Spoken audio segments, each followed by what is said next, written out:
This is AI.R, Artist in Residence Broadcasting, coming to you once a week from New York City. This is a poem that John wrote for me. This is John Cullum, my husband, and I'm Emily Frankel, and I write a blog, and my blog is called M's Talkery, but today we're just talking about John's creativity.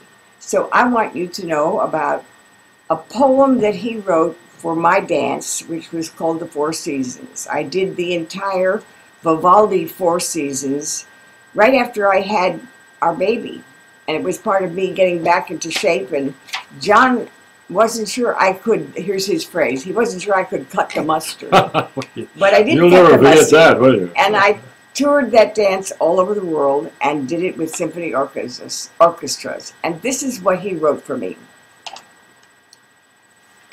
Before I began, the slides came up, and it said, "Enclosed in earth before the spring to flight, the seed of life, gently wafted, rises to the light. The spirit is exposed and softly yearning. Primordial, surging pulse of life without and life within. The seed bursts forth, senses burning, dancing in the sun, and nature's never-ending circle, never ending, has begun." Then I danced for a good 10 minutes, pretty peppy.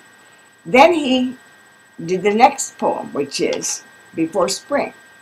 "Spring's time is gone, now comes the brighter hues." If you remember anything, just join in. I can't. Now comes the brighter hues. "Morning outlives dawn, imbues the world with warmer light. New senses sense the new in passions bold, and each new sight as it unfolds gives the self of being its delight, and there is nothing, absolutely nothing, that is new." I love that.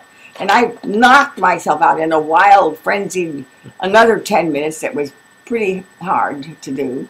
And here's the next one that's the most touching to me, maybe because here's where I am in my life. "The brilliant shaft of summer's day dispels, time slides, and passion's youthful season falls away. The gracious gold of evening autumn swells and clothes the world in amber's soft array. With graceful movements, confident and sure, full to life and seasoned in the prime, the creature's rites and rituals mature, swirl on and on in unrelenting time, through irresistible and unrelenting time." That just gets me.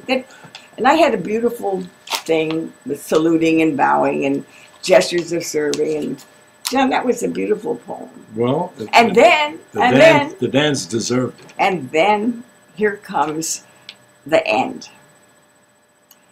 Can you join me with this? Well, I can't read. Try a little bit. "Sunset rays of autumn's day diminishes.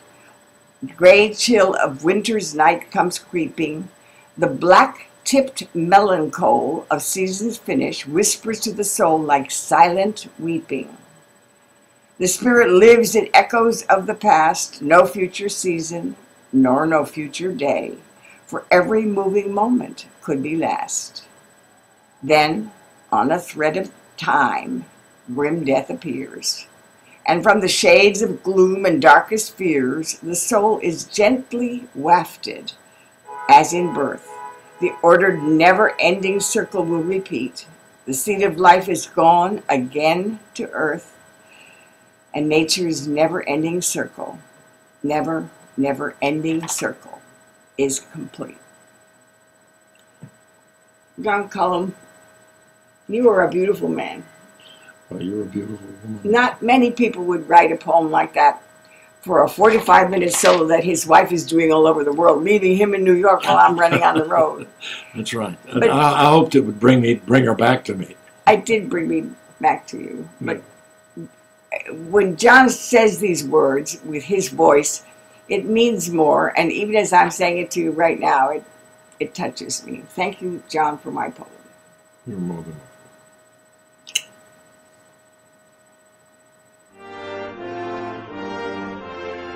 This is AI.R. See you next week.